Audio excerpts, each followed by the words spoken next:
Hi, this is City Hospital. Your daughter was just brought in as an emergency. I was enjoying my day off at home with my husband when we got that shocking call from the hospital. They told us our daughter had been admitted because of heat stroke. What?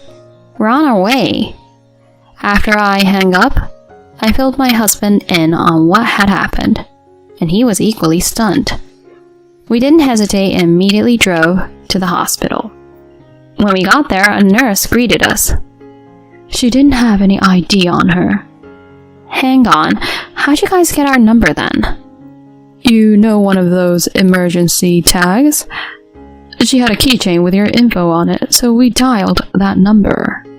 This threw me for a loop. I didn't remember ever giving our daughter something like that. The nurse reassured us. She's doing much better now. But when the nurse led us into the patient's room, I saw a girl I didn't know. Hold on, who is she? Right after I asked, the girl in bed lit up and shouted, "Dad!"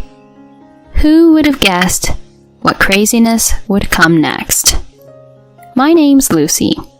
I'm a 36-year-old working mom. I married Dan 7 years ago after we were set up by a friend.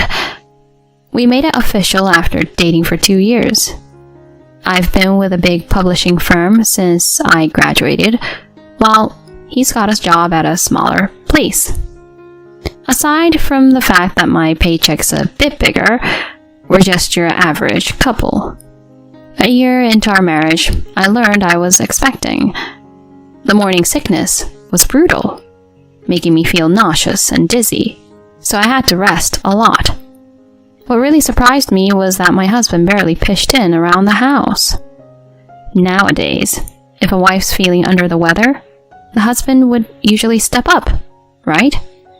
But he never cooked, cleaned, or did laundry. "Could you help with the laundry? I'm feeling super sick." I asked him once, but he just grumbled. "Why should I have to do that?" "Seriously? I'm carrying our child. Can't you chip in?" "No, it's not a big deal. Being pregnant is being sick. You do it." He ate quickly and crashed, leaving everything to me. Another time, after I'd been doing all the chores feeling like crap, he staggered and drunk and tried to get close. "Lucy, how about some fun tonight?" I shot him down fast, reminding him how I was feeling. No! What if something happens to the baby? Besides, I'm not in the mood at all. He shot back. "Turning down your own husband? If something happens, don't blame me," before stumbling to bed. There I was, alone again. Fast forward, and I gave birth to our baby. Both our families, who lived close, were over the moon about their new grandchild. Even my usually reserved father-in-law Paul was beaming. It made me feel like $1,000,000. But boy, was raising our baby a challenge. Dan started traveling more for work and was rarely home, leaving everything on my plate. It was tough, but who else was going to step up? Mostly, it was just me taking care of our girl, though my parents did lend a hand now and then. Dan, he just chilled when he was home. At first, I was pretty upset about it, but eventually I just rolled with it. Our little girl, Laura, grew up healthy and is now an 8-year-old in 2nd grade. She's a gem, always telling me, "I love you, Mom," and pitching in around the house. One afternoon, she got home from school and showed me a note about a classroom visit. "Mom, they said it would be great if Dad could come this time." "Oh, like a Dad's Day? We'll check with him when he's back." We both waited for Dan to come home. When he walked in, Laura gave him the note, asking with hope in her eyes, "Dad, Can you come to my class? Why can't your mom go? Please, Dad. I really want you there. Okay, I'll work it out. Laura jumped up, beaming from ear to ear. He's always swamped with work, so her dad attending her school's open house must have meant the world to her. She was so pumped about prepping for the event, wanting to show her dad her best. Her excitement was really sweet. But on the evening of the event, Laura got home, sobbing. What's going on? Dad never showed up to my class. Hold on. Are you kidding me? From what Laura shared, he was a no-show, making her the only kid without a parent there. I tried calling him right away. No answer. He finally staggered in late that night, reeking of alcohol. Hey, why'd you bail on Laura's open house? What? Oh, was that today? It must have slipped my mind. Seriously? She was so excited. You let her down big time. Jeez, quit nagging. It's not the end of the world. Something was off. He smelled like a different body wash, not ours. Did you shower somewhere else? He looked taken aback for a second. I hit up a sauna. Seriously? If you had time for a sauna, you could have been there for Laura. Drop it. I'm heading to bed. Enough already. He stormed off to our room. From then on, I had this nagging feeling he was keeping secrets. We needed to hash things out. I asked him to be around the next Sunday. Laura was set to join a day camp with her friend's family, so we'd have the place to ourselves. Dan rolled out of the bed late, looking all cranky, but I reminded him we needed to chat. As he begrudgingly sat down, he asked, So, what's up? Well, but just as I was gearing up to dive in, our landline buzzed. Talk about timing. I answered. Hello? City Hospital here. Your daughter was just brought in as an emergency. Say what? Apparently, a good Samaritan found her passed out on a sidewalk and dialed 911. The hospital thought it was a heat stroke and were running some tests. Oh no! I'll be right there. That's the city hospital, correct? After filling in Dan, we both, in complete shock, sped over to the hospital. What the heck happened at camp? Is she alright? My head was spinning with questions as I drove. When we got there, a nurse approached. You're Laura's parents, right? She didn't have any ID on her. Hang on. How'd you guys get our number then? You know, one of those emergency tags. She had a keychain with your info on it, so we dialed that number. That threw me for a loop. I never gave Laura any ID like that. How'd the hospital get our number then? Someone else must have given it to her. This is her room. She's doing okay now. The nurse led us to a room, but inside was a girl I'd never seen. Hold on, who is she? As I was trying to figure it out, the girl in bed chirped up. Dad, you're here! Excuse me?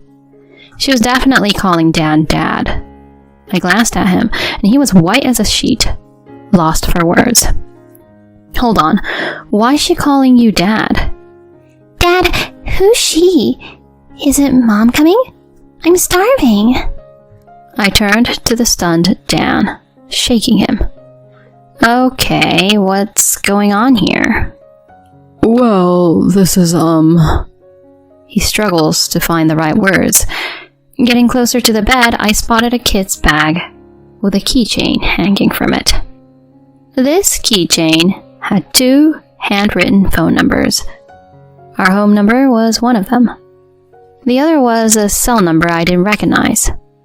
But that handwriting was all too familiar. It was definitely Dan's. The little girl, looking up at me with those big eyes, had an uncanny resemblance to him. The truth started to sink in.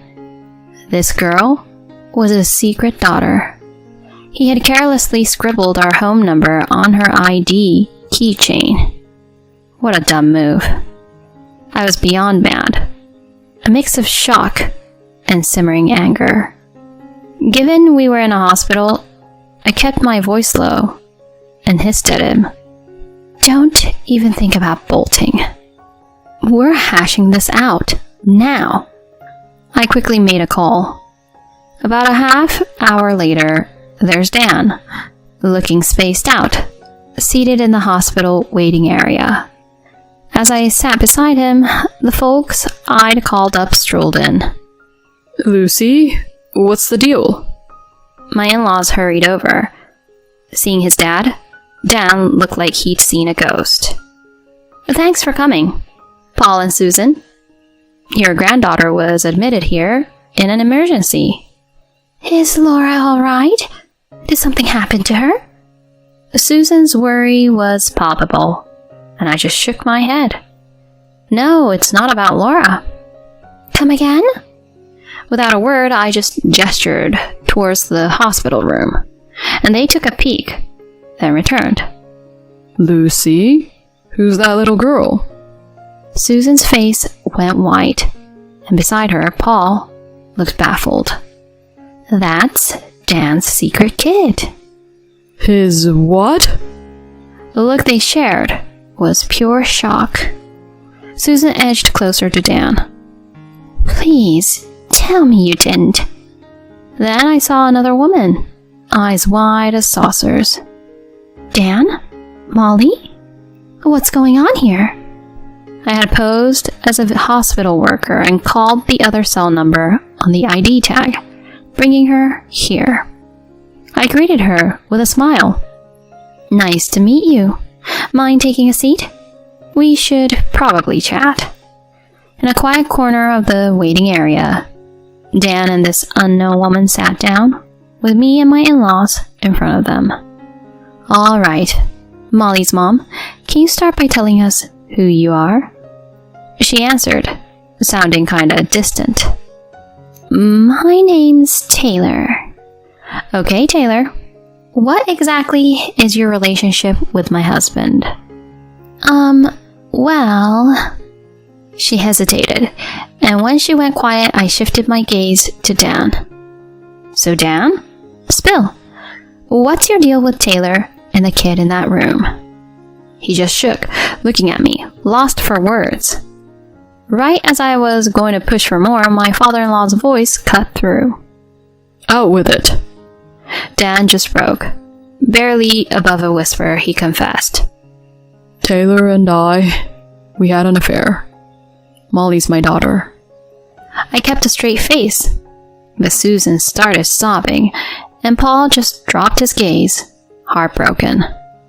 So what's the full story here? Break it down for me. He sighed. Okay, here's the thing. He began to share, albeit hesitantly.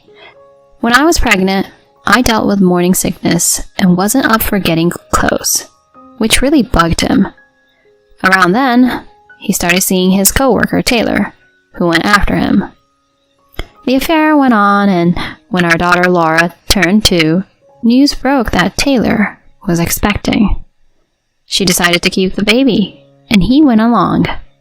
He'd head over to her place after work, even making up business trips to spend the night. You've been deceiving me all this time? My voice was soft, but my disbelief was clear. And he had the nerve to snap at me. This is mostly on you for not being there for me when you were pregnant. Excuse me? Do you hear yourself? I didn't do anything wrong. Things just happened. Dan mumbled. Right then, Paul, who'd been beside us, got up and shoved him. Cut The nonsense. Whoa, Dad. It's clear you're the one at fault. Apologize to Lucy. Look. Taylor, who'd been quiet till then, finally opened her mouth. Dan and I are in love. Molly's the fruit of that love. Dan, leave Lucy and let's be a real family. He paused, then replied. Wait, I'm not thinking of divorcing. What's that supposed to mean? You can't hold down a job, and aren't great around the house either. Really? That's what you think of me? Taylor, in a fit of rage, grabbed and shook him. Everyone, including my in-laws and me, just stared, stunned. But I jumped in when I saw others gawking. Enough. Look, Lucy, I'm really sorry for the affair, but my heart's with you and Laura. He reached out, but I pulled away sharply. Are you serious? Divorce is happening. Taylor's face brightened, contrasting his stunned look. There you go, Dan. She's saying divorce. Let's be a true family. Taylor, you can have this jerk, but you owe me first. She looked taken aback. I let out a sigh. You thought you could mess around with a married man, have a kid, and everything would be peachy? I'll get my $65,000 lawsuit if necessary. I can't cough that up. You're so cold. I brushed off her comment and addressed Dan. And you, Dan, you're on the hook too. I want child support and alimony. He looked completely beaten down as Paul hit his head. I walked out on them. With my in-laws backing me, the divorce was quick. They reached out to Taylor's folks, filling them in. They were angry with Taylor and ended up covering for her since she was broke. They vowed to take Taylor and Molly back to their small town. That was the end for Dan and Taylor. He handed over most of his savings to me.